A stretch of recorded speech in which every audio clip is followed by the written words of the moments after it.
My name is Zach Romagnoli Townsend. I am a Mudawinji person. I have Aboriginal heritage from New South Wales. There's a Mudawinji National Park, you might have heard of it.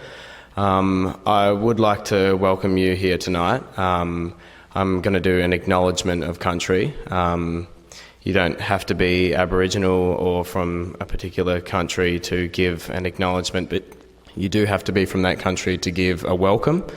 And the purpose of an acknowledgement is, multifaceted. It makes people feel safe in the space, but it also lets the country know that we are here on it. So I would like to pay my respects to the people who have maintained this country since time immemorial.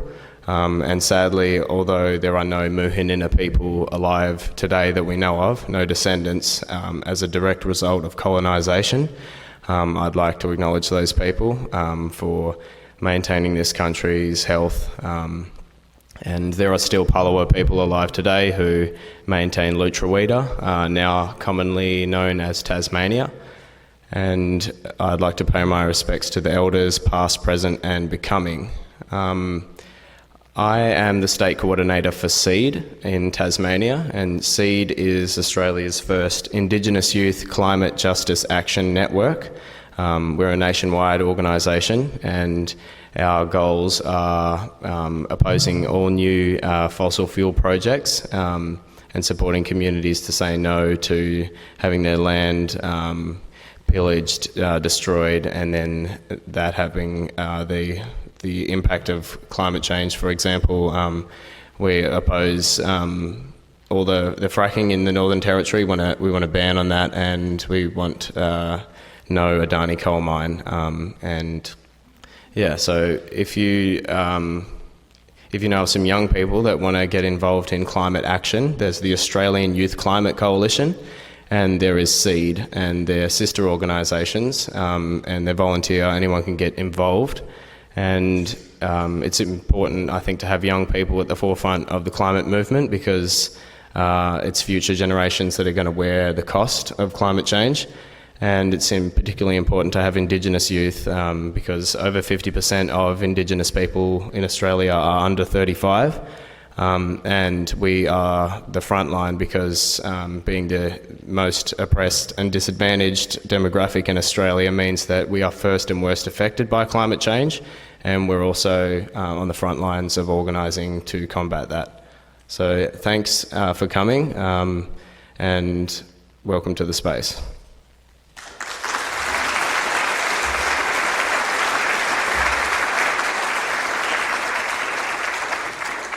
Thank you, Zach, for that acknowledgement of country. And welcome to the Stanley Burbury Lecture Theatre here at the University of Tasmania for the 25th Richard Jones Memorial Lecture. A couple of points of housekeeping. If you could switch your mobile phones off or onto silent, that would be much appreciated. And the emergency exits are just behind you there and also on the side here and here. My name's Todd Haustein. I'm the Executive Officer of Sustainable Living Tasmania, and I'm also a member of the Richard Jones Memorial Lecture Committee. We're here to celebrate and to extend the legacy of Richard Jones. He was a man of foresight, courage and conviction. He translated his knowledge as an ecologist into action to defend the future of the wonderfully diverse and complex life on our planet. Richard was a founder and president at the time of his death in March 1986 of the Tasmanian Environment Centre, now Sustainable Living Tasmania, the organisation that I have the great privilege to lead. He was also the main protagonist for saving Lake Pedder from flooding in the Middle Gordon hydroelectric scheme. Richard Jones formed the world's first environmentally based political party, the United Tasmania Group, to highlight issues by contesting elections. He promoted the foundation of the Centre for Environmental Studies here at the University of Tasmania, where postgraduates could study new disciplines and conduct research, and he was its director until his death. He also played a role in reforming the Australian Conservation Foundation, of which he was made a life member in 1982, in recognition of his valuable work. So quite a legacy indeed. And Richard was also the loving husband of Patsy Jones, who's here with us tonight, as well as some of Richard's other family. I'd like to acknowledge that many of us here tonight have also made and continue to make valuable contributions toward understanding natural systems and our place within them, and transforming society to live in harmony with those natural systems. So we're here in search of wisdom, and since 1987, global leaders in environmental thought have delivered 24 Richard Jones Memorial Lectures here in Hobart, free to the public. David Suzuki, Paul Ulrich, Richard Heinberg and David Holgren, to name just a few. In order for these important lectures to continue, we ask that you make a donation to the Richard Jones Memorial Trust Fund, and I think there's a donation desk in the foyer.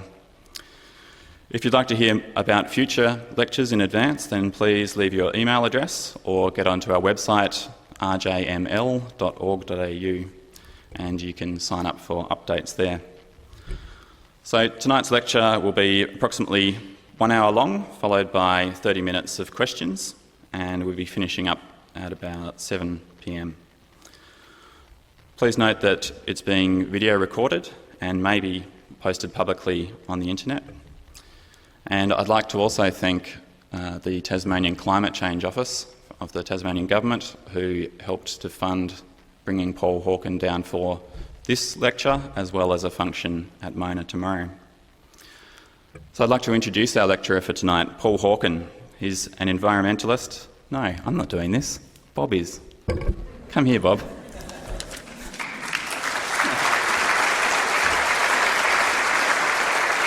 Todd, thank you very, very, very, very much.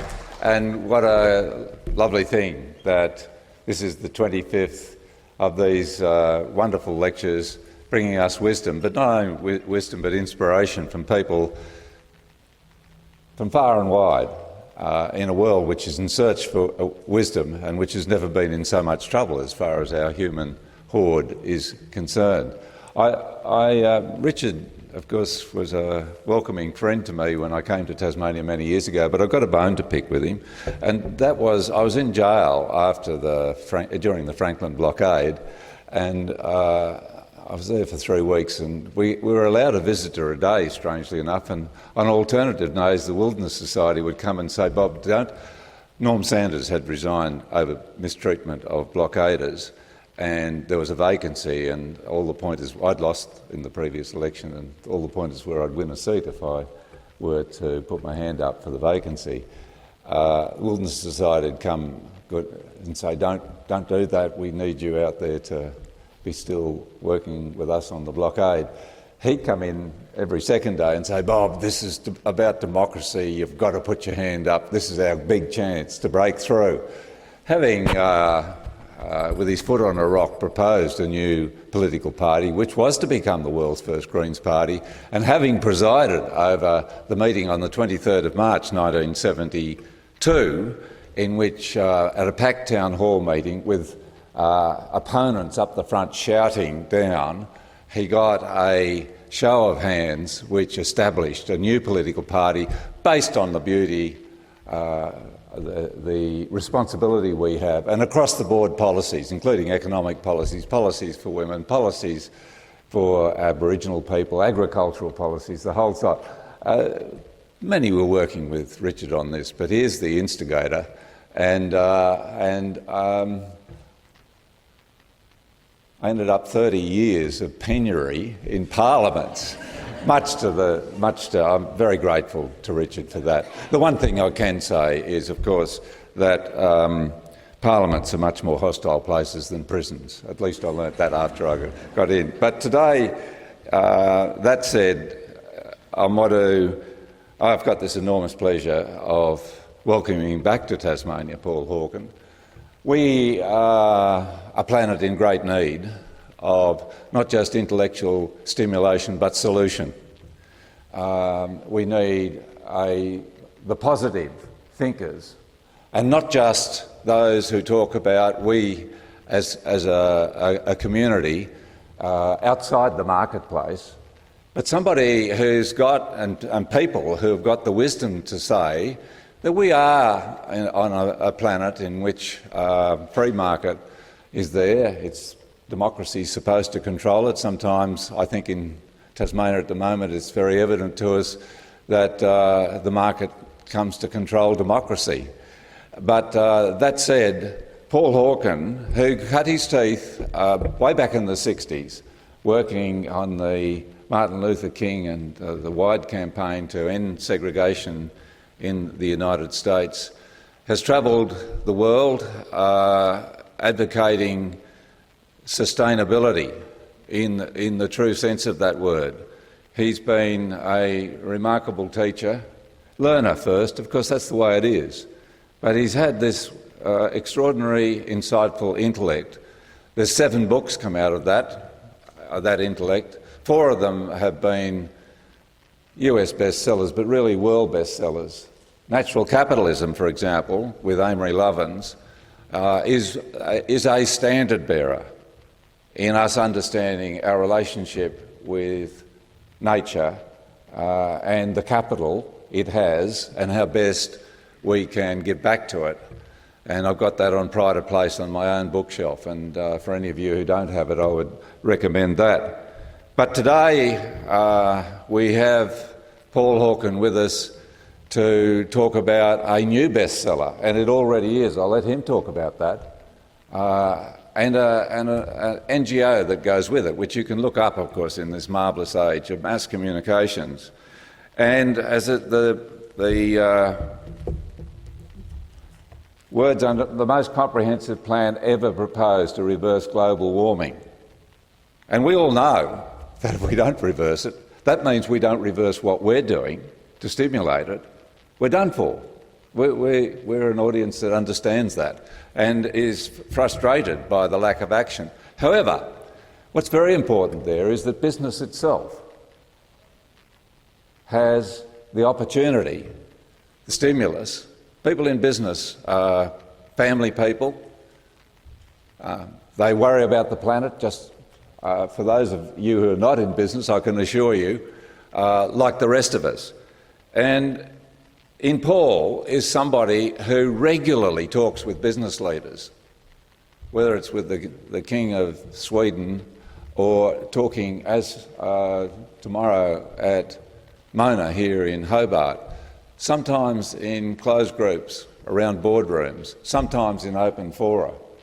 He's met with the thought leaders in the business world and, of course, in the environmental world around the planet, has drawn on that, but in more than measure given back to that. And much of that's distilled in this marvellous book, DRAWDOWN. I had the great pleasure of attending Paul's presentation just over a week ago to the amazing Sustainable Living Festival in Melbourne, and it's just so thrilling to hear a positive series of interlaced, self-supporting ideas about we human beings using our common intellect to make the turnaround we all want to see. And we can. The opportunity's with us now. But it takes that to be distilled and to be in a form that's deliverable to everybody. And that means people in business, as well as people in government, as well as people in education, and the populace in general. And I don't think this, as it says, New York Times bestseller, it's on the list, and it seems like it'll never get off the list. It's doing so well. But in this book is, and I recommend, it's available outside there, it's just $35. I recommend that you get one from Fuller's outside on the way home. But we're very lucky because here with Paul, we're going to get a distillation of that in this 25th Dick Jones Memorial Oration. What a wonderful opportunity for all of us. Ladies and gentlemen, I welcome back to Tasmania and I welcome to talk with you today, Paul Hawken.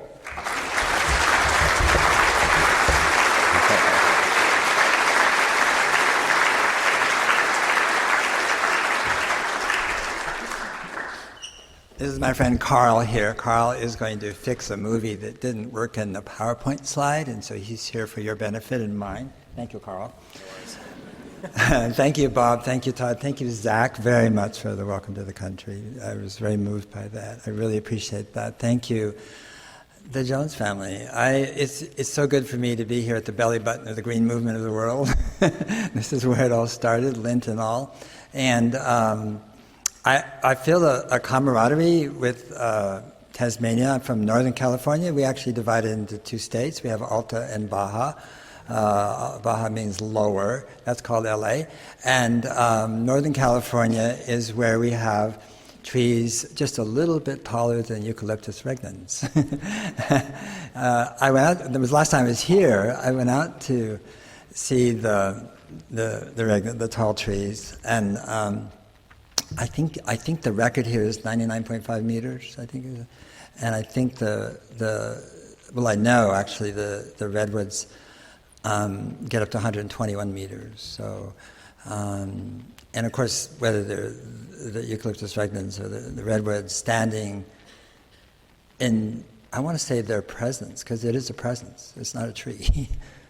It's a presence. It's a presence of something beyond the noun tree, which is actually very diminutive and constraining.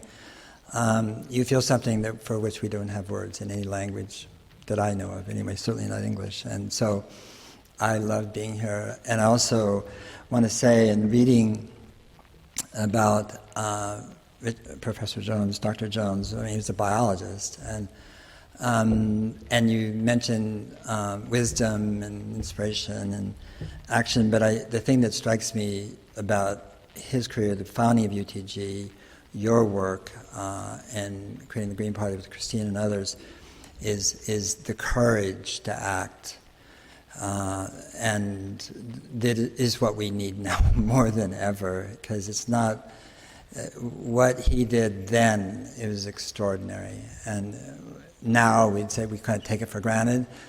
Not in 1972. It was a very different regime. So I just want to acknowledge it and thank you all for the Jones family for being here, and thank you for welcoming me here, Todd, and the rest of you tonight. Drawdown, which you see up there. Drawdown started 2001, in my mind anyway, and my mind started because at that time the third assessment of the Intergovernmental Panel on Climate Change had come out, and I had read the summary, and chastened, as anybody would be, by the third assessment, or the fourth or fifth. And at that time at Princeton University, there arose the famous global wedges. I don't know if any of you remember the wedges. They were definitely in circulation for quite a while. And these are these 8 wedges that if we were able to accomplish them, we would stabilize emissions in 2050. And so I think there was sort of a pairing there, which is, the third assessment received a lot of press, but we actually have a solution. And being a journalist and a writer, I had sort of acceded sort of the work on the environment to Jim Hansen, Bill McKibben, Al Gore, and others, they knew far more than I, and were ahead of me on this. So I didn't really write about it much, but I definitely tried to keep in touch with the science and what was happening in it. So I read about the wedges. I turned to the Carbon Mitigation Project and discovered that those 8 wedges were comprised of 15 solutions. And those 15 solutions were what surprised me. 11 of those solutions could only be implemented by the very conservative boards of directors of very conservative mega corporations, and 9 of them being utilities and energy companies, 1 being a car company, 1 being a large appliance company. And every single one of these solutions was financially underwater, which is to say they would have lost their balance sheet, they'd be spending the balance sheet. If any of the boards of directors at that time adopted these solutions, they would become fiduciarily irresponsible in the language of lawyers in the United States, which means they'd be subject to shareholder lawsuits.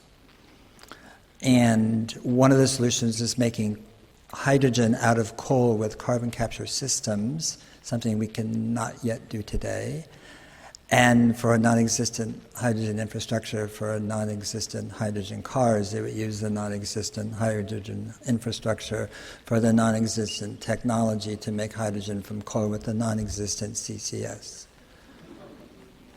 And I thought, whoa, this is not positive. I don't feel good about this. I felt optimistic, or we have this sort of set of solutions. And I felt then, and I don't mean to cast aspersions on computers, but I felt like that's rectangle learning. That's only knowledge can come from somebody who stares at a screen all day and doesn't have any sense of reality. And I began to ask NGOs and other institutions about making a list, really, and researching a list of knowing where we stood. What can we do? What do we know that we do? What is it going to cost? What impact will it have over several decades? Really what it was is, where do we stand? Where do we stand? Is this like game over? I mean, the science is so extraordinary, and yet the prognostications from the science is really about the impact going forward, which is what they study. That's what the IPCC studies. That's their mandate. But they didn't study the impact of what we could do, or whether it was possible, or whether it was bridgeable. And I did that for several years, and I was told that the people I spoke to said, we don't have that expertise, we don't have the knowledge or to do that, and they asked me to do it, and I said, I don't have it either. And I let it go until 2013. And in 2013, Bill McKibben wrote a piece in Rolling Stone called Global Warming's Terrifying New Math. And that math was based on Mark Campanelli's work at Carbon Tracker in London. And Mark Campanelli was a financial analyst prior to working at Carbon Tracker. And what he did is he analyzed the balance sheets of every coal, gas, and oil company in the world that he could get his hands on.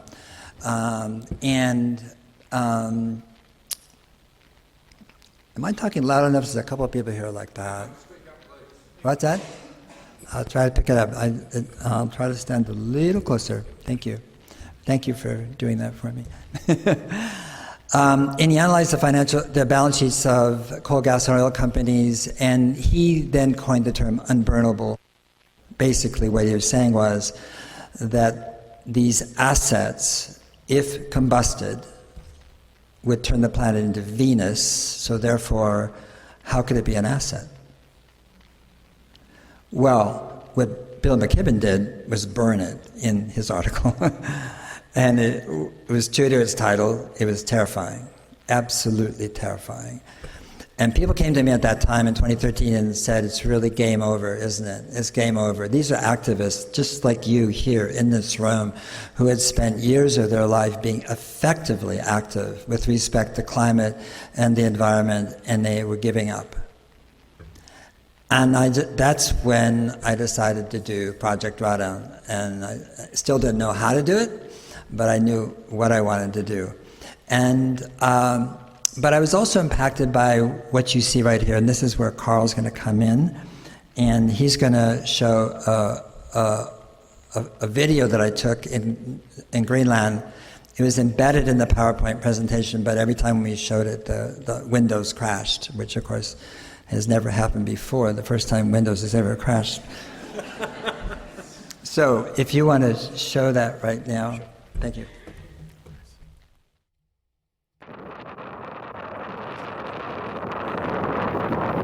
This is Greenland in the summer.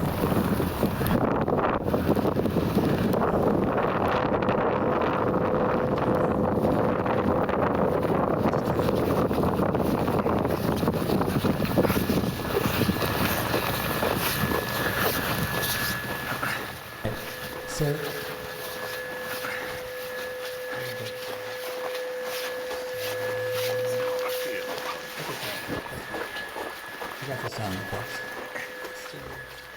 okay, so, hello, good. Okay, so this is the North Eemian Ice Research Station. It's 250 miles from the nearest human artifact, and I mean the candy bar wrapper. It's so remote. It's really hard to imagine. You can only stay there 90 days of the year. Otherwise, you... Hello? Okay, you're at severe threat to your life. When I got there, it's citizens, they're scientists actually, but from 14 different countries risking their life. And what they do is they drill down through 2 miles of ice to get bedrock in Greenland. And what they're studying is, you can go to the next slide. Thank you. So good of you, Carl. Okay. Yeah, and I'll need you more. Thank you so much. Anyway, what they do is this. They bring up ice cores, and under that metal sheeting, of course, is the ice, and they can run a caliper over that, and they can detect exactly the amount of CO2, methane as well, actually, pollen, sulfates that detect volcanic eruptions. They can tell with the Antarctic group which hemisphere the volcano came from, and so forth. Very accurate picture of climate. And let's see, there it goes. It's working now. And this is what they come up with. And what you see here on the circle is the Eemian period. And this dotted line represents 300 ppm. And 300 ppm is a level beyond which the genus Homo, which is us, Homo erectus, floridiensis, or sapiens, sapiens, sapiens, we have never lived for 2 million years on a planet over 300 ppm CO2 in the atmosphere until 1939. So this is the first time. And what you see in the circle there is the Eemian period 125,000 years ago. As you can see, it was under 300 ppm. It was about 290, 287, not quite sure. And it was 1 to 2 C hotter then, warmer than the pre-industrial period now. We're 1 C warmer now. And during that time, the oceans were 20 to 30 feet higher. There was hippopotami lounging and breeding in the Thames River Delta. Kent and Sussex were wetlands. Crocodiles were going up the British Columbia coast to breed in Alaska, and giraffes and lions were romping over Germany and Denmark. All right, so it was a very different regime. And what you see here on the right is the current level, which is now ascribed to be about 410, 409. And you know the Paris Agreement, the target is 450 ppm. But this is the actual ppm today if you use the other greenhouse gases, some short-lived but also very powerful, such as methane. Nitrous oxide is 200 times more powerful than CO2. Methane is 34 times more powerful. HCFCs are 2 to 9,000 times more powerful than CO2. So in terms of CO2 equivalent, in terms of radiative forcing, or that is to say warming potential, we're at 490 ppm right now. So the idea why we keep talking about 450 as a target, I do not know. A scientist can explain it to you, perhaps, or me, but I have never gotten an explanation of why Paris insists on only counting CO2. The reason I show this is not just factually, but to revisit this idea of drawdown. Drawdown means the first time on a year-to-year basis where greenhouse gases peak and go down. In other words, it's called reversing. Reversing emissions leading to eventual reversal of global warming. The language we hear commonly around this is mitigation. We have to mitigate climate change. You hear this word mitigate all the time. And mitigate means to reduce the pain and seriousness of something. And I look at this, and I look at our history, or our 2 million year history as a species, and I'm going, mitigate, what are you talking about? Why would we want to mitigate this straight line up? Nothing like this has ever happened in geological history in terms of rate of warming, and we're using wimpy little words like mitigate, adapt, resilience, reduce, stabilize. And the only goal that makes sense to me for humanity is to reverse global warming. And if we don't name the goal, fat chance we're going to achieve it. And we haven't named it. And what we try to do at Project Drawdown is to map, measure, and model the 100 most substantive solutions to reversing global warming. Why do we do it? Because it's never been done. Never.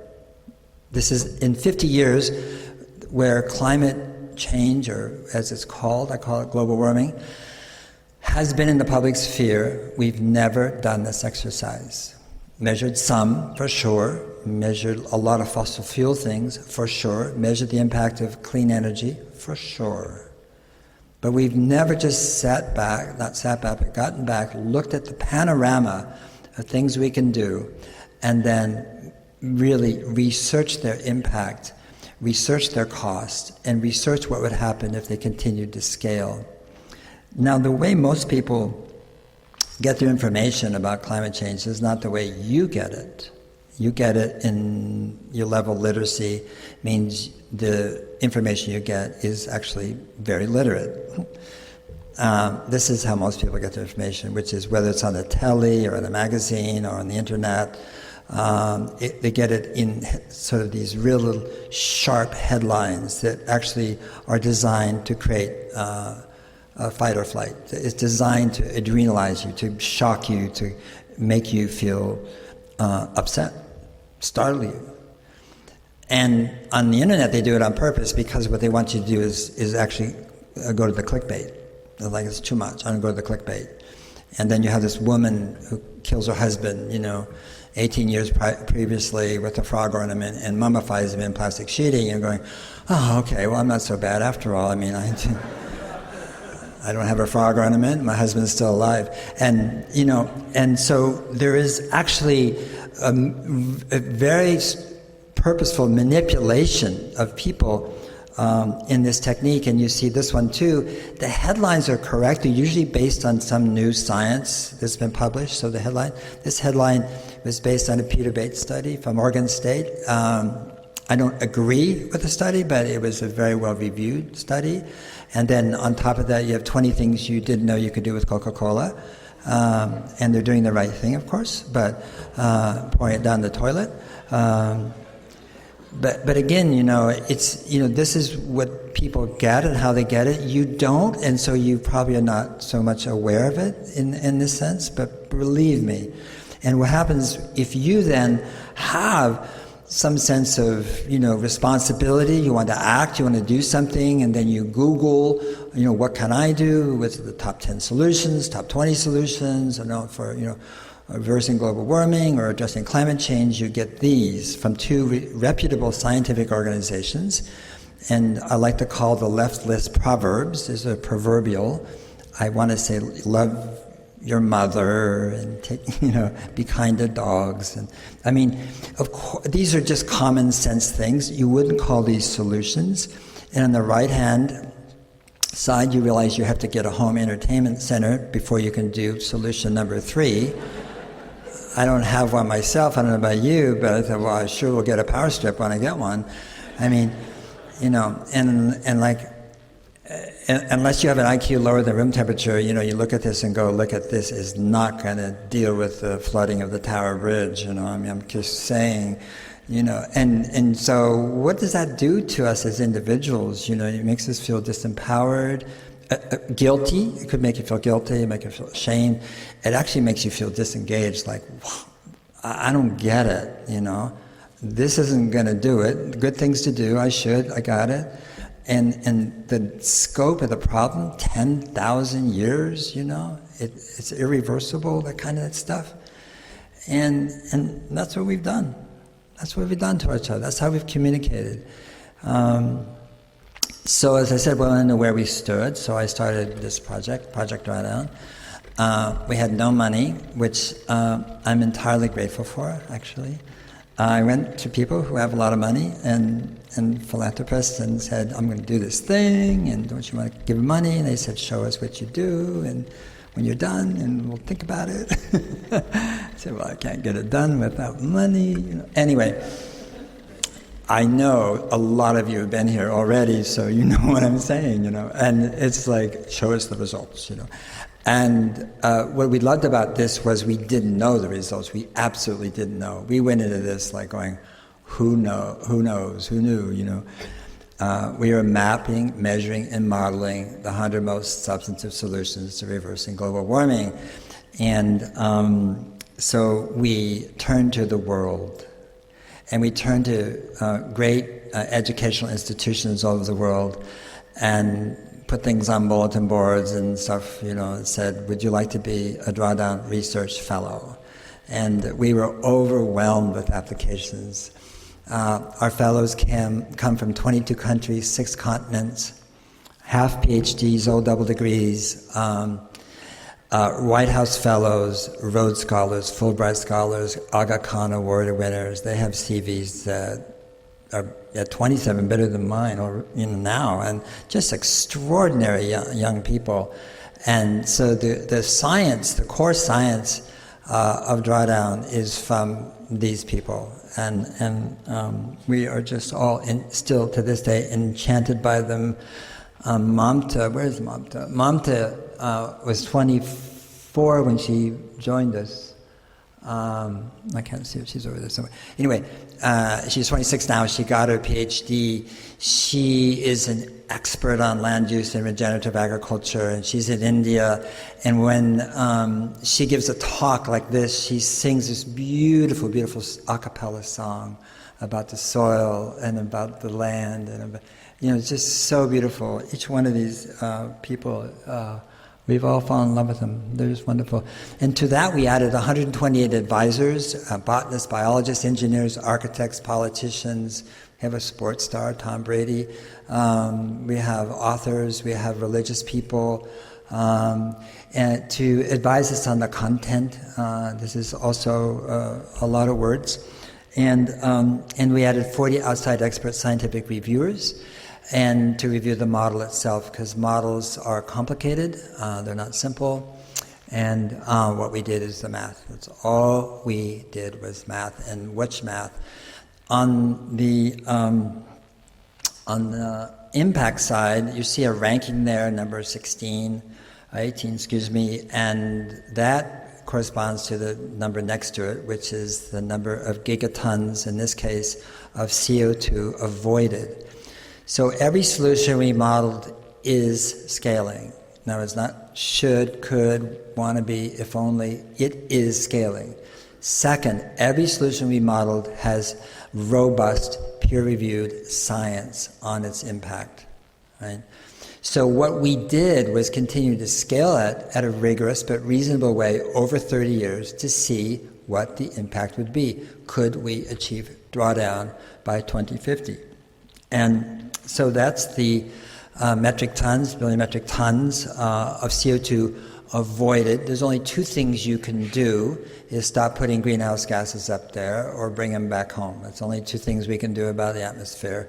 This one obviously is about avoided emissions. What are we avoiding? Well, what you see here is a negative cost. How could a geothermal plant cost minus $155 billion? What we compare the costs and the operating savings to is business as usual. And so as modelers, what we use is a reference case. A reference case is something you push against to model. You're modeling the difference. Well, the difference of what? And the difference is the business as usual scenario by the International Energy Agency, the World Bank, and the IPCC. And we mashed them together. Very similar, but they're different. And we made them one. Against that, we measured both the impact, but we also measured the cost. And in the business as usual scenario, where geothermal is implementable, that is applicable, which you would do there, we measured against combined cycle gas or coal in terms of cost. And geothermal is cheaper.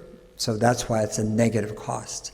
And then what we also did is then operated, in other words, what are the operating savings over 30 years compared to the reference case? And it's over $1 trillion. And so what I want to show you now is just the diversity of solutions, because with profound respect to a friend, Al Gore, and all the work he's done, pioneering work and so forth, I mean, to this day, when he speaks at TED or Davos or wherever, I mean, what he says is basically we've got to focus on solar and wind and solar, wind, and Elon Musk, And basically, if we do those 3 things, we're going the implication is that if we get them right, we're going to get a hall pass to the 22nd century and everything's going to be Jake. And nothing could be further from the truth. That's a scientific howler. And those are crucial solutions, of course, no question about it. So I'm not saying they're not just extraordinarily important, but there has been a tendency to, in a sense, try to simplify it. In a way, in simplification, what it's done is when you hear somebody say it's wind, solar, wind, and Elon Musk or EVs or whatever, you're saying, I hope they do it. I mean, I can put a solar on my roof, and when the EVs become affordable, I guess I can buy one, but I'm just saying is it's really, it puts the solution over there, someplace else, and that's not where the solutions reside. They don't. They kind of reside where Zach is talking about, actually, in my opinion. This is afforestation. It's putting trees where there never was trees before, or they were cut down so long ago that we've forgotten they were forests, which is like Iceland was a forest, you know. High-speed rail. This is Indigenous people's land management. Indigenous is the adjective of indigene. Indigene is a noun. That noun means the original inhabitant of the land. And it turns out that without exception, the original inhabitants of the earth know more about that land and how to manage it than anybody else. And in this case, the Kayapo, the main figure you want to look at there is the bottom right, which is how much carbon they are sitting on in terms of biomass and underneath in terms of soil. It's extraordinary.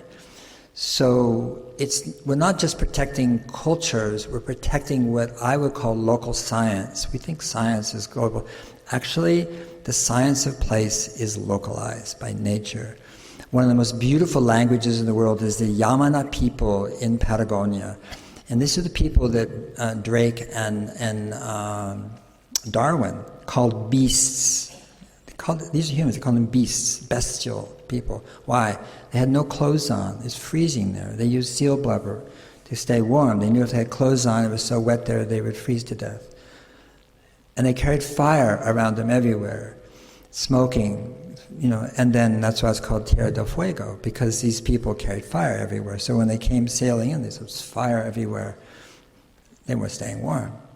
So these people were extirpated, like many indigenous people, down to the last 100 or so, and they then were rounded up and put in a mission, and the missionary there was a lexicographer, and he studied language, and the chief then, I mean, there's lots of people, and there's just 100 people left, so somebody's always the chief.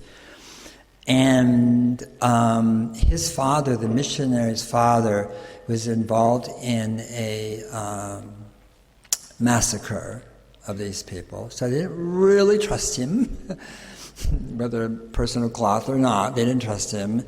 And they wouldn't talk about cosmology, women's issue, and ritual, and things like that. But they would talk about other things. And he compiled a dictionary of their language. And at 30,000 words, the missionary died. Okay, he passed away. We have that dictionary in the British Museum. That dictionary has more verbs than the English language.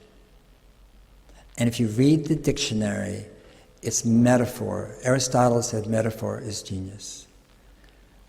Right? The word for depression in their language was a crab that hadn't finished molting its shell. And Japanese has 40,000 words. And remember, they wouldn't talk to him about a lot of things. So our way of understanding indigenous people has been our way of understanding indigenous people, which means that we have lost so much knowledge of what my friend Stuart Brand calls local science. And these people are extraordinary in terms of their capacity to protect what we have left of wild lands. This improved rice cultivation. 50% of the methane emissions from rice cultivation can be reduced by two methodologies, slightly different, but that actually pull the water off mid-crop, mid-season, and put it back on. In other words, they go from anaerobic to aerobic to anaerobic, and you get more rice, and the cost goes down, and you reduce methane. It's kind of a no-brainer, really. This is onshore wind, and again, When we modeled the numbers, which you see down here, like the saving $7.43 trillion, we used numbers from the International Energy Agency, from the World Bank, from the FAO, from the IPCC, and from Bloomberg Energy. In other words, we only use data from respected international agencies. So everything you see in the book, in the website, from DRAWDOWN, none of the data is ours. None of it. It's our data. You, all of us. It's what we know, and it's what we are doing. It's really important to understand that this isn't like a small NGO in Sausalito saying, hey, listen up, we have an idea, we have a plan. That's not what we were doing. If a small NGO from Sausalito, California did that, it would have the credibility of a lentil, you know? I mean, it's like, yeah, thank you, and where are you from? You know, the University of Sausalito, I mean, come on. You know, what we did is we hold up a big mirror to the world. We were a smaller we of 200 plus people, a coalition of people who came together to gather this information, to model it, and then in an open source, transparent way, all our sources available to you on the website, and even more so soon the models say, look, this is what we are doing, this is what we know. And we just don't get that back from the media. We don't get that back to us. What we get back constantly is restatements of the problem, as if restating the problem in enough ways would finally solve the problem. It will not solve the problem. You know? So these numbers are all conservative, and we did it on purpose. The science was always the low median. When there's a divergence of impact on the economic side, we chose very conservative, what's called learning rates, which is how fast costs go down, and scaling rates. And this is offshore wind. We modeled it separately because the numbers are so different. This is women smallholders.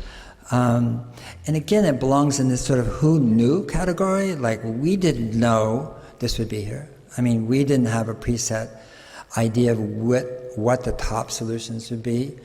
We started with about 300 of them, and we just kept going through them meticulously, doing back-of-the-napkin stuff to begin with, doing sorts, and then we started to model them, and winnowing, and here's women, number 62, women smallholders. Smallholders are people with farms smaller than 5 acres, so that's the definition.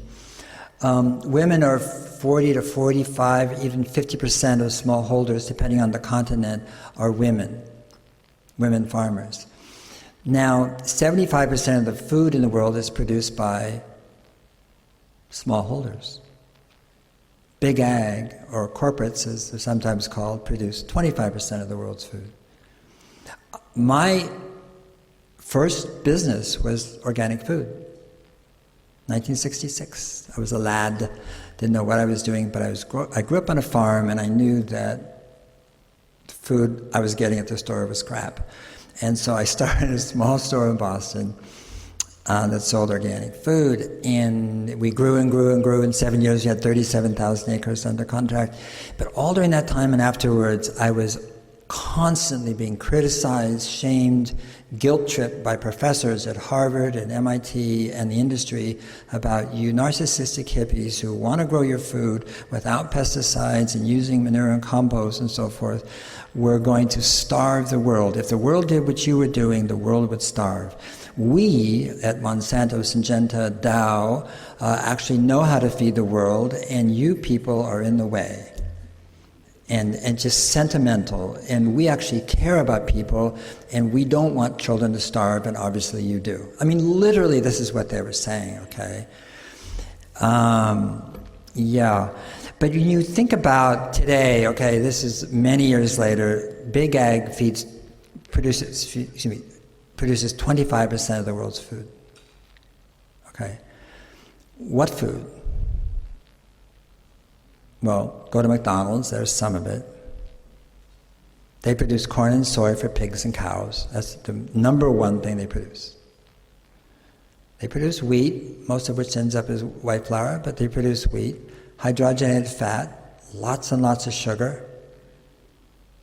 So if you actually look at what they produce, they don't feed the world, they sicken the world. They produce stroke, heart disease, type 2 diabetes, and obesity. That's where it comes from. It comes from big ag. It sure doesn't come from smallholders. Not at all. So if you do the math, women produce more food in the world than big ag today. Again, it's like, we didn't know that, we just do math. That's what I'm saying. We just do the math. And like, we looked at it, go, no, how could that be? It's true. And if women get the support that men get in terms of seeds, tools, teaching, and tenure, they produce 20 to 30% more food than men. And if we scale that up, this is millions of acres of forest that will remain forest. This is avoided deforestation, because if we don't do that, those forests will be cut down to produce food by farmers who aren't as productive as women can be if they're supported. So that's women smallholders. And again, you can see, when we talk about solar wind and Elon Musk and so forth, we're blotting out at the sun, literally. We're blotting out the light. We're blotting out what's capable, what human beings are doing, what we know, and what we are doing. This is walkable cities. This is rooftop solar. She's smiling because she used a kerosene lamp to light up her straw hut on her straw island for her 2 girls to do their homework until that solar panel showed up. And it just underlines a very important point about 99 of the solutions here are no-regret solutions, which is that if there wasn't a climate scientist alive, or we had no idea as to the cause of extreme weather, we would want to do these solutions because of their impact on water, air, health, children, the future, jobs, prosperity. Just go right on down the checklist and just check them, almost every single one of them. They're just so beneficial to human well-being and society in the future. This is bike infrastructure. We didn't model bikes. We modeled cities that make bikes the best thing possible. This is Copenhagen. But you change the infrastructure, people get on bikes. Green roofs. How sweet, how lovely. Too bad, she's gone. This is regenerative agriculture. This is actually not a great picture of regenerative agriculture because it's really like a vegetable garden. But it's Rodale in Emmaus, Pennsylvania, and Robert Rodale coined the term regenerative agriculture, so it's more like homage to Rodale. But regenerative agriculture is pretty much doing the opposite of what we do in corporates or big ag, which is to actually restore, of course, the health of the soil. To the only thing between us and death or life actually is photosynthesis, stomata. It creates life in all its manifest forms. Is to have more grass or more broadleaves on the soil longer, so that more energy and CO2 can be absorbed, synthesized, made into sugars, so more sugars can go into the plant, into the roots, into the soil, that will basically produce exudates that mineralize the soil, that come up, make the plants more nutritious, make the animals healthier, make people healthier, that actually with all that life then actually produces much more water retention. I mean, it just goes on and on. You're reversing what we've done in our agricultural methods, which is just desertify the land. And with all due respect, you've done it especially well here because the land was fragile to begin with, because of the age of the land, of Gondwana land. So, and there's a wonderful video of we have a director, Pedro Diniz, and he has a 10,000-acre organic farm in Sao Paulo, and it's multi-strata agroforestry. It's not row crops.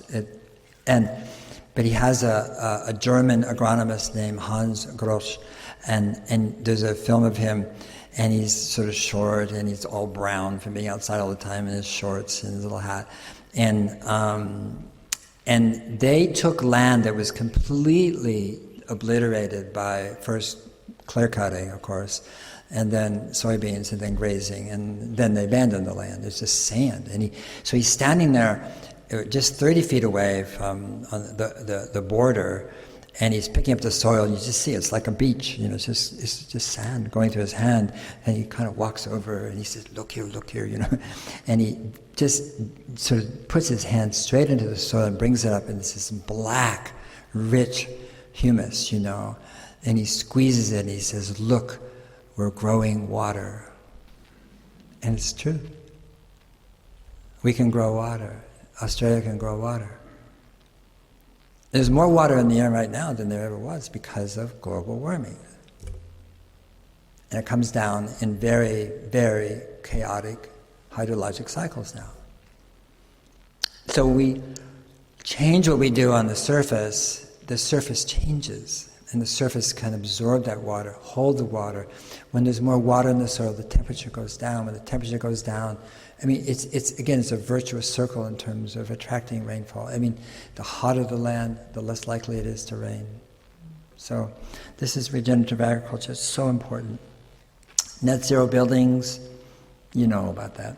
This is forest protection, same as the Indigenous people's land management, only these are forests that, for a multitude of reasons, but only one reason in the end, the Indigenous people are gone, not there to manage it. But look at that number on the bottom right-hand side again. It's a Kermode bear in the Great Bear Forest in British Columbia, snacking on salmon. This is cool. This is clean cook stoves. Basically, black carbon, which comes from dirty cook stoves, is not a greenhouse gas, but is definitely a greenhouse particle soot that has an extreme warming effect where dirty cook stoves are used. This is reduced food waste. It's a number 3 solution.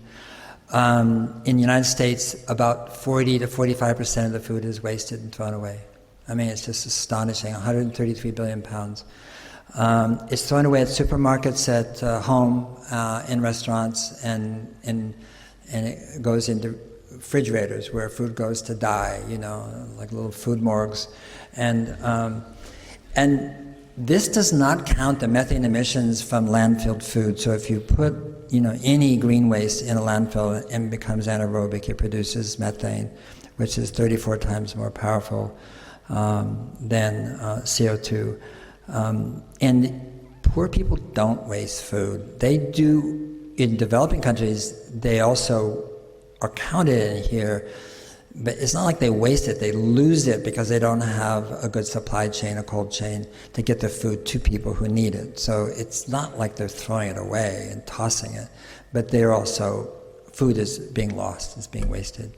It's a huge solution. It's something you can do tonight. Think about it, what you do, watch what you eat, watch what you take, watch what you buy. Think about it when you tip it into whatever, even if it's a compost bin, think about it. This one is household recycling. It's a Dasanak woman in Ethiopia. They built a bridge across her village, and the women go there in the morning to this bar they built for the construction workers, and they take everything the men have thrown away and make headdresses and necklaces and jewelry out of it and sell it now to boutiques in Paris. Isn't she beautiful though? My God, whoever thought? He's not so beautiful, but he is good looking. And you could say, well, this is a true vegan, right? This is a plant-rich diet. Plant-rich diet is not a prescribed diet. In other words, not saying you should eat this way. That's not what it's about. Vegan, vegetarian, or not, or omnivore. What it does say is that if we reduce the amount of protein we eat in developed countries, rich countries, to the healthy level of 50 grams, 55 grams per day, and we increase the amount of protein in those countries or places where there's insufficient amounts of protein and caloric intake, you do them both, and you move a substantial amount of protein intake to plants, seeds, nuts, grains, pulses, legumes. So broccoli has as much protein as a percentage as a steak. So you don't have to go very far to find it. It's there. It's just that we're so trained to basically eat the 3.3 billion ruminants out there that are in captivity to feed our meat. And they cause 11% of the global emissions. We don't count that here, but plant-rich diet is extraordinary solution. Just a couple, we call these coming attractions. This is a frame that's put in the underneath the water. It's made of recycled PET. It doesn't break down in ocean salty water. And what it does is attach to these tubes that go down to the nutrient-laden thermocline, and it brings up the waters that are 2, 3, even 400 feet below. And what's happened is that the heat, the global warming has gone primarily into the ocean. About 93% of warming has gone into oceans, not the land, at least not yet. And so it's produced thermal blankets, and the natural circulation patterns are being suppressed. So when you put these frames in, they're about 1 kilometer square. They can be bigger or smaller. They're 25 meters underneath, so big tankers and ships can't chew them up from their propellers as they go over them. But within 3 or 4 weeks, you get this. And the thermocline is brought up by these tubes that are actuated by the rise and fall of the sea or the ocean, depending where it is. And you get phytoplankton, zooplankton, you get algae, you get kelp, you get feeder fish, you get forage fish. You get the trophic cascade begins. And the default mode of nature is to regenerate. It's the default mode. And basically, if you create the conditions, nature regenerates. Nothing sequesters carbon faster or better than kelp. Nothing. It's number one, numero uno, no, without question. So you're taking carbonic acid out of the water, you're deacidifying the water, you're cooling the water, you can reverse coral bleaching, and you're producing bountiful amounts of protein by just changing the conditions, so forth. And 99% of tropical oceans are marine deserts right now, and that's why they're so clear, because there's nothing there. There's no life. So it's pure water. You can see straight down. That is not a good idea. We should not be able to see straight down. And then there's repopulating the mammoth steppe, which is the Arctic Circle, is another animal or biology. And I was thinking when I was choosing the slides of Richard Jones, because this is about using biology, as a way to heal and reverse global warming, heal the Earth and reverse global warming all at the same time. The Arctic Circle was full of animals, muskox and wolves and buffalo and the woolly mammoth, of course, the Yakutian horses, these are reindeer. It was extremely well populated. And then 12,000 years ago, what we call the Clovis people on the Pacific side, I'm not sure what they were called on the Russian side, the Siberian side, but came in and just killed every single animal there was, gone, extirpated. And so when you bring them back, what they do in the winter, and they can withstand minus 100 degrees Fahrenheit, is that they're hungry, it's dark, and they push away the snow to get at the dead browse. And when they do that, the temperature of the soil goes down 2 degrees centigrade, and that's a permafrost protection plan. In other words, bring back the animals, lower the temperature of the Arctic, and protect the permafrost that's there. This is hydrogen boron fusion.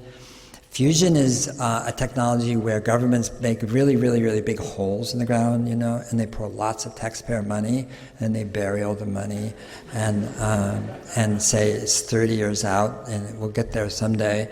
The ITER project in Marseille, which is 14 nations, went from 5 to 10 to 15 to 20. I think it's up to 25 billion. And it will do its first firing in 2035, Good, fantastic, And this company started 20 years ago in Rancho Margarita by Glenn Seaborg, who won the Nobel Prize for plasma physics. And when they started out, they realized that fusion was it wasn't very credible because of what had happened prior to that. So they were in stealth for 18 years, didn't tell anybody about it, raised money very quietly, $550 million they've raised. And I was there 6 weeks ago, and watched it for 12 years, first skeptically as a journalist, and I watched them meet every single milestone that they set out to do on time or before, and they have 44 languages there, brilliant scientists, and they use boron, uses hydrogen boron fusion because it's so safe. All other fusion is deuterium, tritium, which creates neutrons, which, is radioactivity. Not cool. And 6 weeks ago, I actually armed and did a firing of fusion. And it's interesting because, like I said, in ITER, this $25 billion project won't do its first firing at all until 2035. They do 60 to 90 a week. And the way you learn to do something is to fail. Do it over and over and over and over again. You learn a lot. If you don't do it, you're not going to learn anything. And I suspect that they have one more milestone to go, which is an engineering milestone. It's not a science milestone. And what's so brilliant about them is that they control plasma in an entirely different way. Plasma is usually controlled by magnets, and you can't control it, so you make them bigger. Can't control it, make them bigger and bigger and bigger and bigger and bigger. And that's ITER, ITER. And what they did is they learned from a child, which is they said, let's just spin it. So they have these proton-neutron accelerators, and they spin the plasma. It's about this big, like that. And they spin it faster and faster and faster. As every child knows, the faster top spins, the more stable it is. So they've stabilized it by spinning as opposed to controlling it, But it's baseload power. There is hundreds of thousands of years of boron. We'll see. As I said, the coming attractions. Every coming attraction is scientifically validated, but not modelable. This is building with wood. Wood buildings are as safe or safer than steel and concrete buildings because the laminated beams don't burn; they char in a fire. They wouldn't. The whole thing wouldn't light up. They would char. Mitsubishi just announced that they're building the tallest wooden building in the world in Tokyo at 350 meters tall, 80 some odd stories. In fact, they're building a series of buildings, actually, wooden buildings in Tokyo. They do something that steel and concrete buildings don't do, which is they sequester carbon. So we talk about forests doing that, proper land use doing that, proper method of grazing animals can sequester carbon. But now where we're moving to in design and engineering and architecture is actually cities that sequester carbon. In other words, the city as a sink as opposed to a source of emissions. And buildings, of course, are integral to that, as are many other things. But really, city as an organism, city as biology, the Bosco Verticale from the Italian architect, where literally that tower you see right there is clad completely in trees, and they're building them in Nanjing. There's two in Milano. They worked out the technology. The trees will stay up there in 110 mile per hour winds. They're watered by the water coming down, trickling down, and then the water is recycled and goes back up. And I mean, they're just extraordinary what they do as a place to live. You're living inside a vertical forest. And I've been in them, and they're just like so magical. And there's no reason we can't build cities that are like forests. But they're vertical, horizontal, and retrofit, not just new cities, but actually the ones we have right now. This last one is a cow walks onto a beach. This actually is very much part of what happened. The science on this is from Queensland. But the origin is Prince Edward Island, where a dairy farmer noticed the cows on his farm that ate kelp on the beach were producing more milk, and tried to figure out why, and the agent didn't know, the farmer's agent, so he got a scientist, and the scientist tested the cows who ate kelp and the cows who did not, and the ones who did were producing less methane, which is what they thought. Methane is a very inefficient metabolic process. It does nothing for the cow or the goat or the sheep, nothing at all. And so that was just a science project, like interesting. But this scientist heard of a scientist in Queensland, and together they discovered that there's a sea-borne algae called Asparagopsis taxiformis, which if fed in a 2 or 3% supplement to ruminants, reduces methane emissions by 70 to 90%. And again, as I said earlier, ruminants are responsible for 11% of greenhouse gases at least. That doesn't count the corn and soy we feed them, how we farm those. That's a pretty tight measurement. And finally, we didn't have the solutions. We didn't know what the rankings were. You saw rankings in here. We didn't know them until February 12th of last year. The book was published April 18th, and the reason we didn't know is because when you're never done with a model, never. It's like, and so the people who are doing the modeling saying, no, wait. And, finally we're going to press. And we left the numbers out, the book was laid out, everything was ready to go, except we didn't have the numbers to drop in. And we hit the total button, and we were just so surprised. It was like, oh my God, how can we explain this? But we actually was kind of cool in a way because, we methodologically built out bias. There's no way we could bias the data as individuals or a group. And so what surprised us is food. It was the biggest sector. And you say, no, 60+% of the emissions are caused by fossil fuels, right? So therefore clean energy must be the biggest sector. It's obvious, everybody knows that. Not so clear. Now, the thing is about energy, it's in all these things, in one way or the other, pretty much. Materials and transport, cities, electrical generation for sure, and certainly food, so it's interspersed everywhere. But if you do a sort of, the idea that you can replace all this energy with clean energy, you haven't really changed how much energy you've used if you just think in terms of substituting out.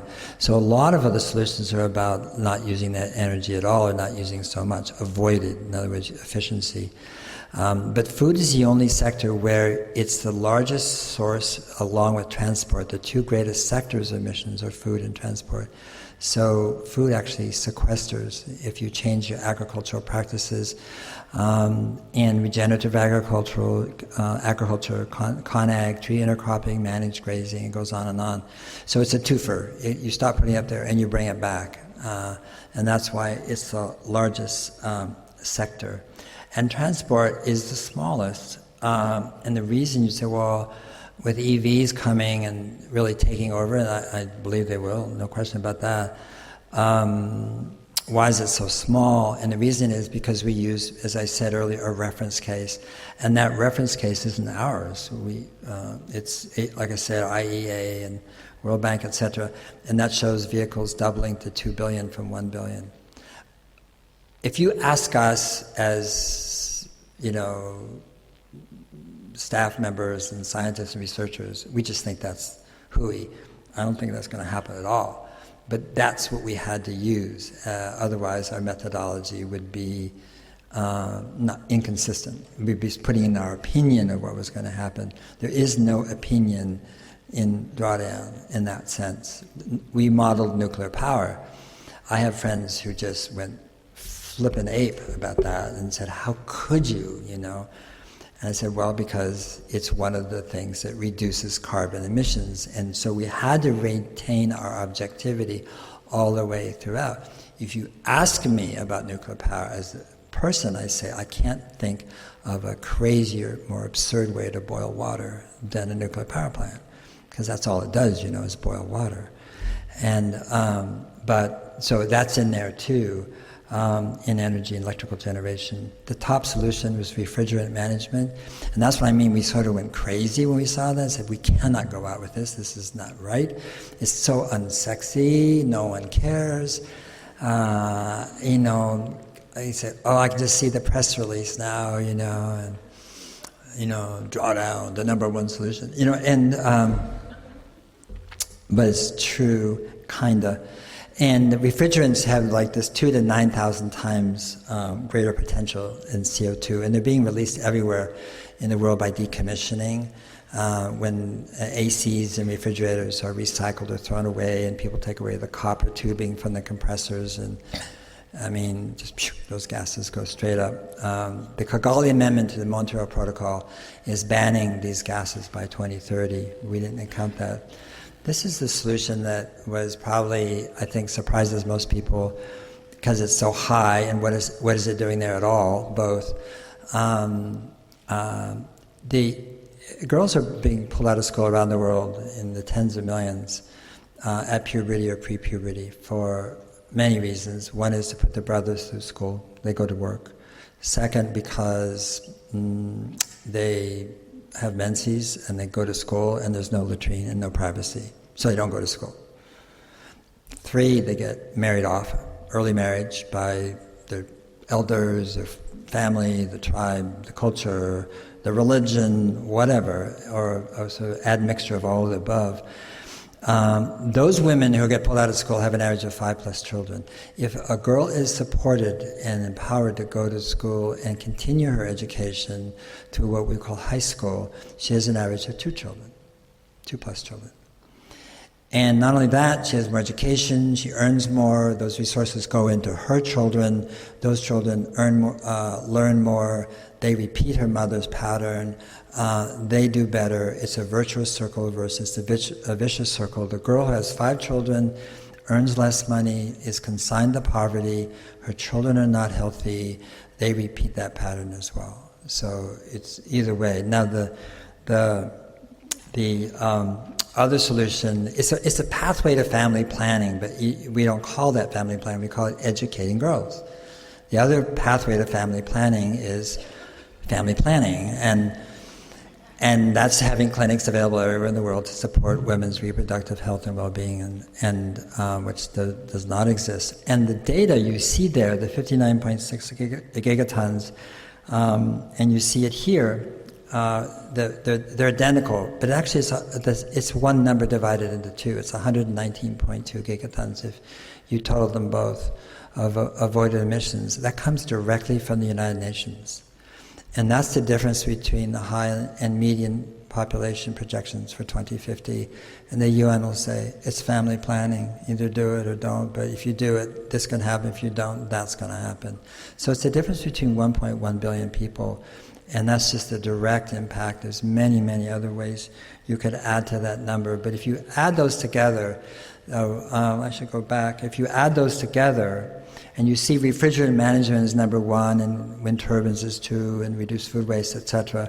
You add 6 and 7 together, they're the number 1 solution to reversing global warming.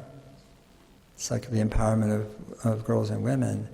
And I just want to again say that I feel like we do math, right? That's what we do. But I think what it revealed is how male-centric the solutions around global warming are and continue to be. And so focused on technology, which is fantastic, that is the technologies, no question. But also almost as if, it was a power, we can do this, we can, but it's really about scaling technologies instead of really looking at all the multitudinous sources of emissions and the social causes, not just the energetic causes or thermodynamic causes and so forth. This is what the solutions look like in a pie chart. And I think the big takeaway here is, you see on the right-hand side the sort of Pareto principle, 20% of the solutions, have 80% of the impact, all that stuff.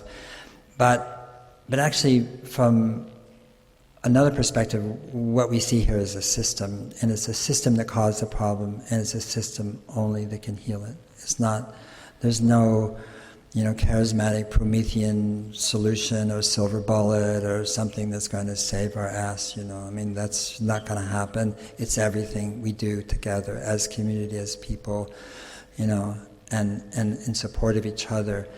And I just want to just emphasize that, that if the solutions that aren't here, we ran out of pages. The publisher only gave us 256 pages. There's a lot more. And this is what they look like, the top 15. There's the book has all 80 that we measured and 20 that we could not measure, coming attractions.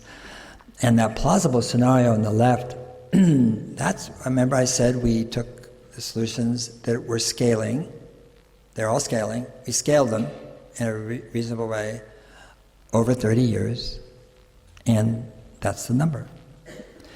And you can't achieve drawdown. That's not enough. We did not achieve drawdown. And actually I was really glad that it didn't, because in a way it would have made us look like we gamed the numbers or something, but we did exactly what we set out to do. Then in the second column, what we did is, okay, let's tweak it so you do achieve drawdown. In other words, so you increased, obviously, mostly in energy, the numbers. And so in that, drawdown is achieved in 2050. That is the time when greenhouse gases peak and go down. And then we tweaked a little more in the optimum scenario, and in 2045. However, none of these include the coming attractions. And we put in coming attractions to give people a sense of just how ingenious, inventive, caring, and brilliant humanity is. Then we have 200 to 300 coming attractions in our database. They are wild. They are so amazing. They're like, what? And we're doing a whole book called D2. It's just coming attractions, And yeah, maybe some will fail, of course, but the point is that so much is coming that we don't know and hear about. And you put those together with these, and you have a very different sense. And people say, I never would have said this before we did the project. I said, is it possible? I said, absolutely it's possible to reverse global warming. It's absolutely possible. Of course we can do it. Anything humanity can do, we can undo. We did it. We can undo it. There's no question. It's this idea that somehow we're like impaled, on capitalism and corrupt politicians. It just isn't true. I mean, not to say that politicians aren't corrupt, and they are. We've got better ones than you do in terms of corruption, but so it's not that, but this thing is like somehow they have to change, or we have to change our government. I'm sorry, but if we're going to do this and we're going to think that the only way it's going to happen is if politicians change, then you might as well just basically commit harikiri, because it's not going to happen, and you're depending on the worst and least reliable person in the world, which is a politician. And in the current regime now, Denmark and places like that, and of course I'm certainly not talking about Bob. But he's not a politician, that's the point. He was in Parliament and went into penury. So the book, which Bob showed, that title was presented to us, the subtitle, by the publisher, and I didn't like it, because I felt it was brash and cheeky, very American kind of thing. And but the more I thought about it, I realized it's true, because we are the most comprehensive plan ever proposed, because no one's ever proposed one. And I thought, yeah, okay, we could have put any adjective we wanted there and it would have been true. And we want the competition, believe me, we want more comprehensive plans being proposed. We shouldn't have been the first one, we're a smart, caring, compassionate, generous group of people, but we're just a ragtag army that came together from all over the world, with very little money to do this. And the good news about it is that 4 Australian universities are going to have the models. They're going to regionalize them. They're going to apply them to their state, New South Wales, Victoria, ACT, South Australia. And the model we have right now is a global model, which is fascinating and useless, because you can't really apply it. There's no global in the world. And So it was always designed to be regionalized, to be specific to an area where solutions that are applicable can be studied and benchmarked and measured, ones that aren't can be tossed out, ones that aren't in can be put in, where students, galore postdocs, etc., can change it, play with it, talk about it, use it. We say good policy is made from good data, a bad policy is made from ideology, and so the more data we have, and especially combining the solutions and impact with the numbers, with the economics, because you really have to put those together if you're going to make an impact. And that's what we tried to do. But the economics of Australia is different than New Zealand, is different than California, is different than Belgium, different than Botswana. So right now the model is going to go into MIT and Georgia Tech and Penn State and Northwestern, University of Washington, Berkeley, UC Davis, etc.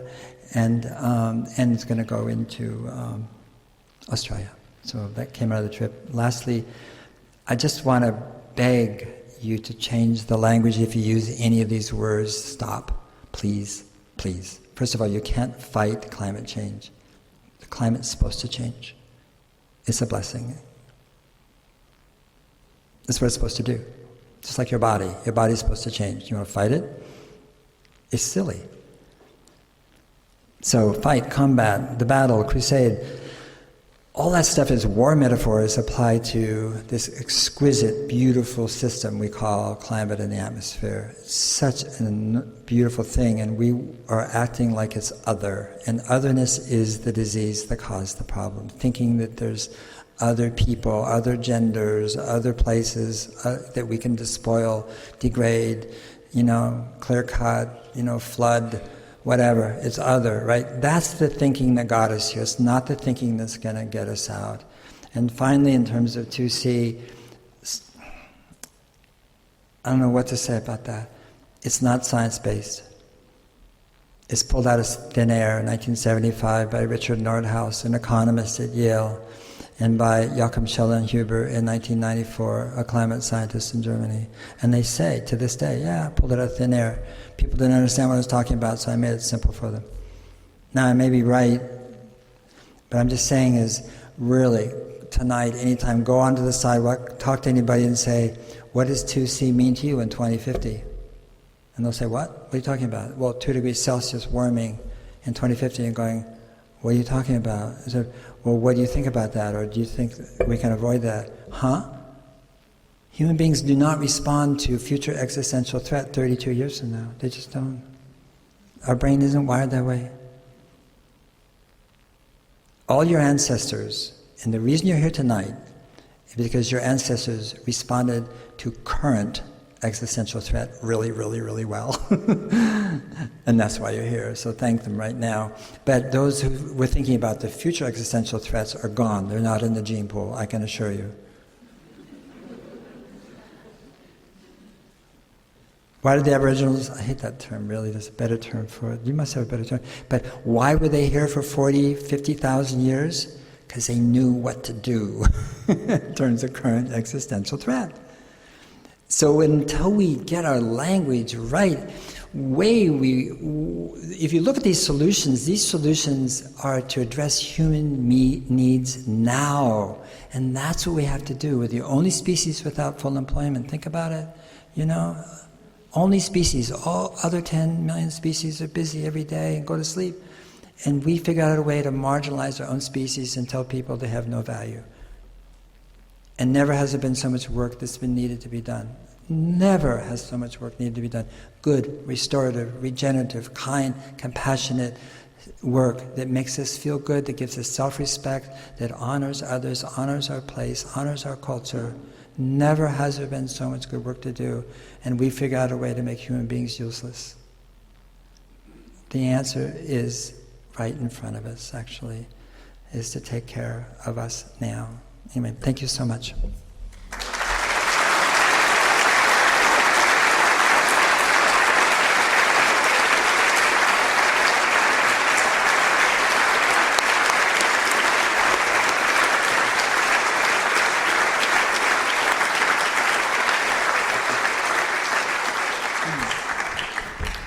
Thank you so much, Paul.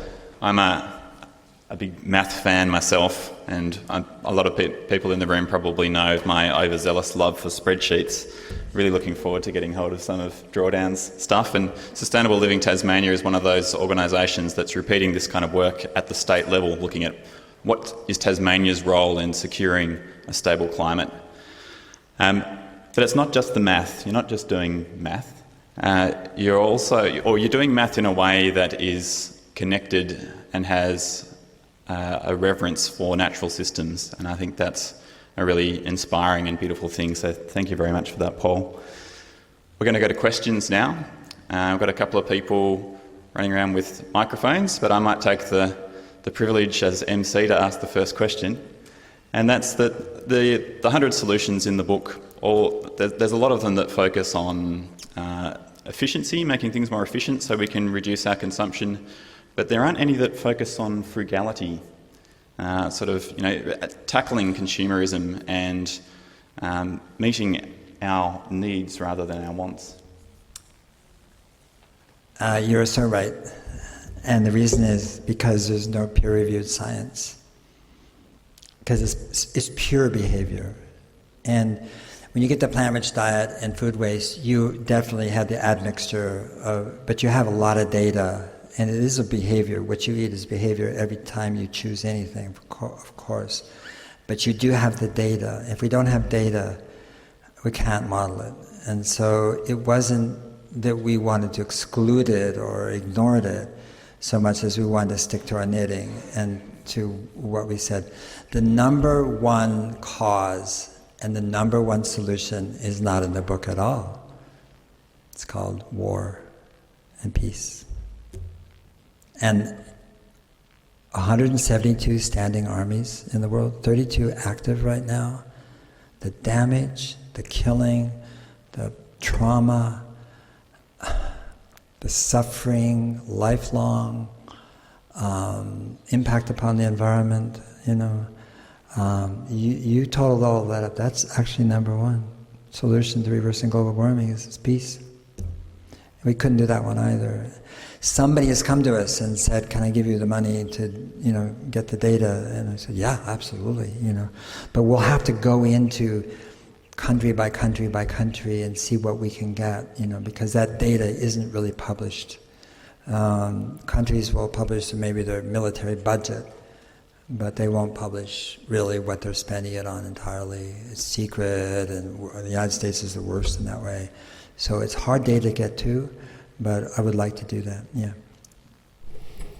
Your modelling is done on a global scale, the Yes. economic modelling.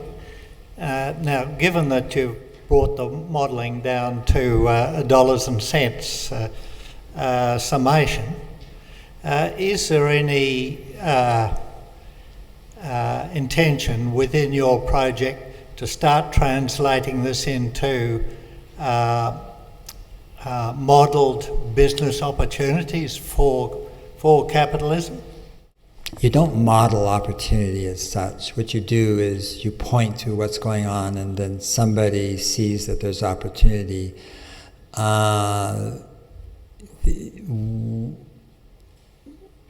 We can't really do that. You can. So the reason we want the model to go all around the world, it's going to go to India in Hyderabad, it's going to Imperial College, it's going, like I said, to ANU and Monash, it's going to RMIT, etc., is that that needs to be done on a regional basis, regardless of what currency it's monetized in, so that it makes sense within that context, And again, to your point of mine about global's a little bit, it's too big in a way, and we're very careful. In some cases, we're measuring, the amount of energy being used over the next, until 2050 right down to province and county and shire, because the IEA has that data. So if we have it, we did that, so very granular. But when it comes to the economics, it has to be done differently.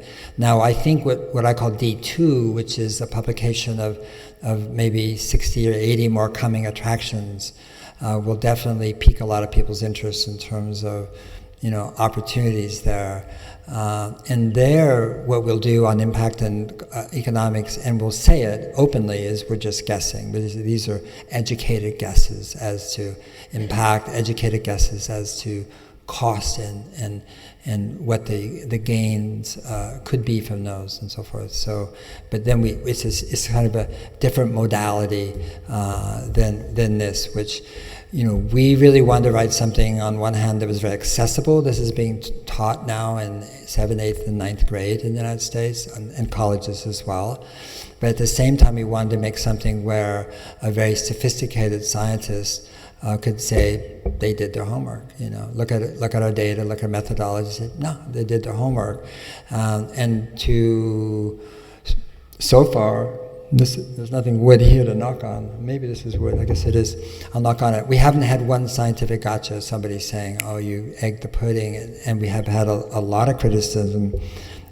Said you're too conservative, which is exactly the criticism we wanted. We set out in the beginning to say we want people to say it's better than that, and it really is. So, but the economic stuff is going to have to be figured out by people in place, by companies, and so forth. I think it's the biggest economic opportunity that has ever happened on Earth. But when I say that, I feel a little funny about it, because that's not why we should do it, but it is a how to do it.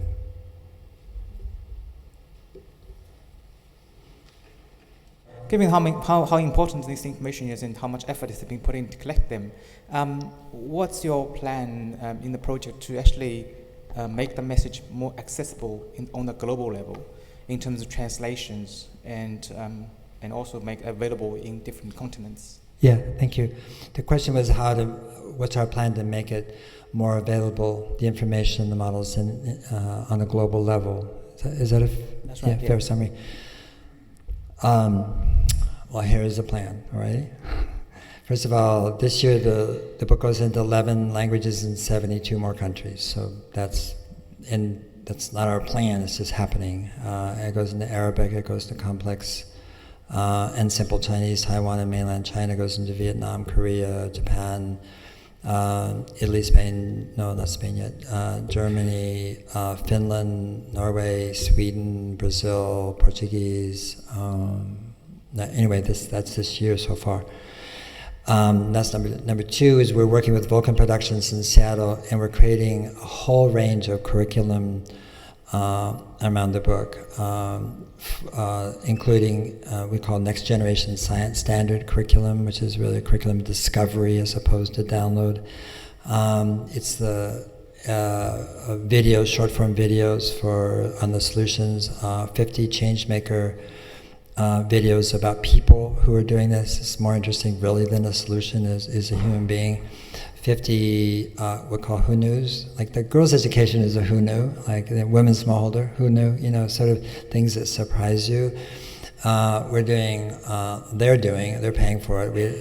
We're poor as church mice, but they have a lot of money. It's Paul Allen, that Paul Allen, Microsoft, one that crashed. And he diversified. And we're doing a TV series for Netflix, so that's a documentary. And then probably the most important thing really is that, just in this trip, there's 4 universities. I think there's going to be more, by the way, just in Australia, that are going to have the model. It's not like we have the model and then, here and we're going to control anything. It means we have the model together. And that means more minds, great minds, are going to look at it, change it, amend it. We'll probably maintain the global model, because it's kind of like the Vatican, it's a thing that It's a source model, and in some ways, in terms of inputs, but really the model comes alive when it's localized, when it's regionalized, when it's to a city, to a state, to a province, to an island nation, to a country. And then we have, nor do we want, no control whatsoever as to what happens with that. You can download it and make your own model, and someone can download your model and say, I think whatever your first name is, model is, I want to change it, and so forth.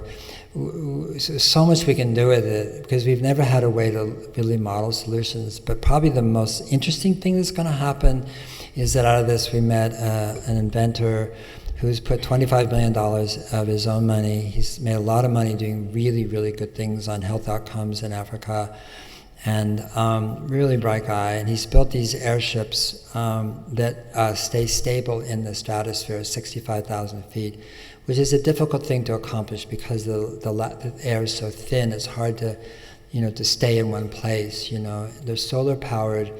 But what's so great about them is that they can measure in real time, down to GPS fence lines, the emissions from the land, from CO2, nitrous oxide, methane.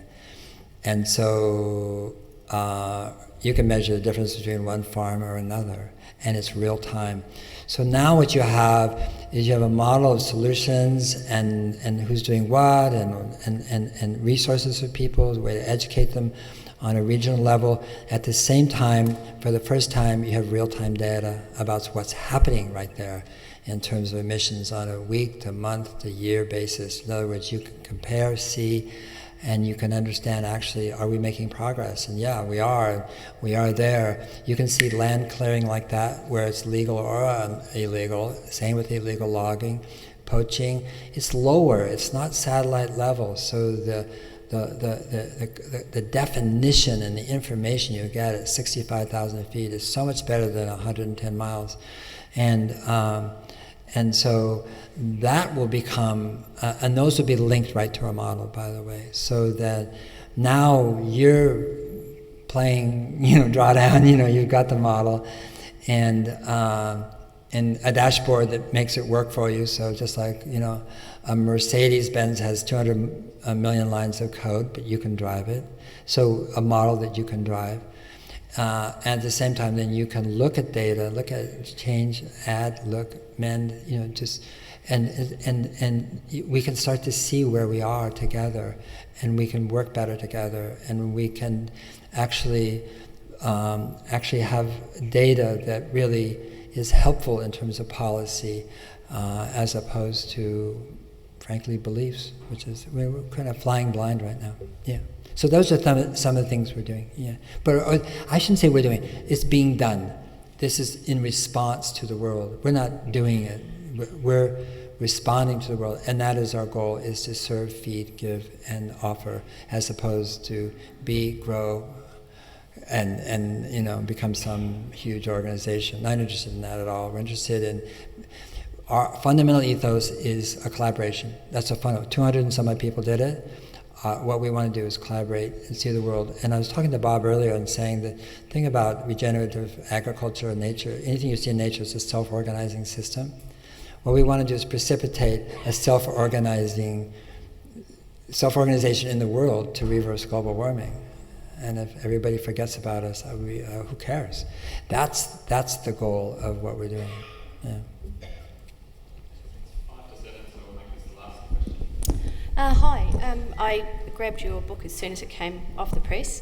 I'm into Regen Ag, and so I got it to see where that was sitting. And I was really quite chilled to see that number one was refrigeration. So I actually did a bit of research about what was happening in Australia and the Kigali deal, which is an international deal that we're supposed to be dealing with refrigeration by 2018, I think it is. Yeah.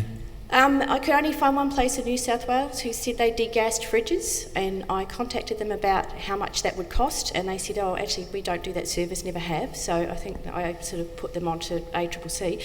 But what's happening? Because, I mean, if this is so massive, nobody's talking about it, and the actual ability to even degas a fridge doesn't even seem to exist in Australia, let alone I don't know what else is happening in the rest of the world. Do you understand what's happening around that issue? No, I don't understand what's happening in Australia. I really don't. Well, it's different. Every country is different. I mean, it's just different everywhere in the world. I do know one thing. When the book came out, we were just, the first industry that came to us, all over us, was the refrigeration industry, and they were thrilled about the book. Thrilled. And they started telling us, oh, we've converted 10,000 supermarkets in the United States to supercritical CO2, and we're there, and with you. Same in Australia. I mean, I have these guys in the refrigeration industry in Australia that have been coming to event after event, and they want to do this and this and this. I find the industry actually so excited about this. It doesn't mean legislation is asleep at the switch. It probably is, but I mean, Australia has signed the Kigali Amendment, which phases out the HCFCs, and it obviates the need for decommissioning, which you have to do right now. You have to decommission the gases, which takes a very special type of paralysis. I mean, and that's why they're going up there and not where they should be, be neutralized. So yeah, but it actually, of all the solutions, I feel like that's the industry that is most happy about drawdown is the refrigeration industry. It's not what you might expect. It's the other way around. Yeah. And maybe one more question. And even though, I mean, we can't be too Calvinist about time. Oh, thanks. I already have the mic. Not so much a question, perhaps a comment and a thank you. I first read one of your books maybe 15 years ago, and what struck me is you talk about the maths and the non-bias of what you do, but I think between the lines is not just an optimism, but a genuine belief in humanity and our capacity and the regenerative capacity of the earth. And I think that inspiration you give, and not just yourself, of course, but the whole community of people doing this, is the difference between that being a list of possible solutions and them being ones that actually get implemented. And I think that aspect of the work is just is incredible, and I want to acknowledge that. Yeah, I mean, like all of you, I've been reading, listening, studying, watching the problem, and since 1973, actually, when I first learned about the science of global warming. And what I've come to think and feel and believe is that this is the most exquisite problem statement that humanity has ever created. There's 2.5 billion data points behind the fifth assessment. Just extraordinary. But at the same time, the way science is communicated, as you see here in other ways, has actually caused 99% of the world to be disengaged. So how wait a minute, we have this exquisite problem statement, and we have people going, I can't handle it. And this is not so much true in Australia, but believe me, in the rest of the world, this is true. And what we're trying to say is, like, every problem is a blessing, because it leads to transformation and solutions. The solutions are inherent in the problem. That's what problems are for. Ever had a problem in your relationship? No? Huh? Well, why? That's the teaching from your mate or whoever you're having the problem with, right? And so here we have this exquisite problem, and what I'm trying to say is, wow, there's just a plethora of extraordinary possibilities, and what we need to focus on is the possibility instead of the repetition of the probability of what's going to go wrong, how fast, sooner, and how bad will it be. Let's just got it, good on you guys, good on the science. Now, we haven't got time to waste in order to solve this problem. And the problem, the difference I see it is I mean, the way I see it literally, and sometimes, is that global warming is just like this blessing. We're showered by a blessing. This blessing is feedback. The feedback is from a system. Any system wherein the feedback is denied or ignored dies and perishes, and we're being just showered in feedback, and it's actually an offer to transform what it means to be a human being in the 21st century. And so we should see it as a prayer, as a gift, as an offering, and stop being right and righteous and making people wrong. It doesn't mean we don't speak truth to power. It doesn't mean we go out on the streets for Tarkeen, which I tried to find you today. I couldn't find you. I was on the street looking for, I knew there's a demonstration here somewhere. But it doesn't mean we don't stop things and speak truth to power, but it does mean that we see it as a pathway to a far better world than the one we are in right now, because the problem has been so magnificently stated by our scientists. So thank you so much for that, and thank you.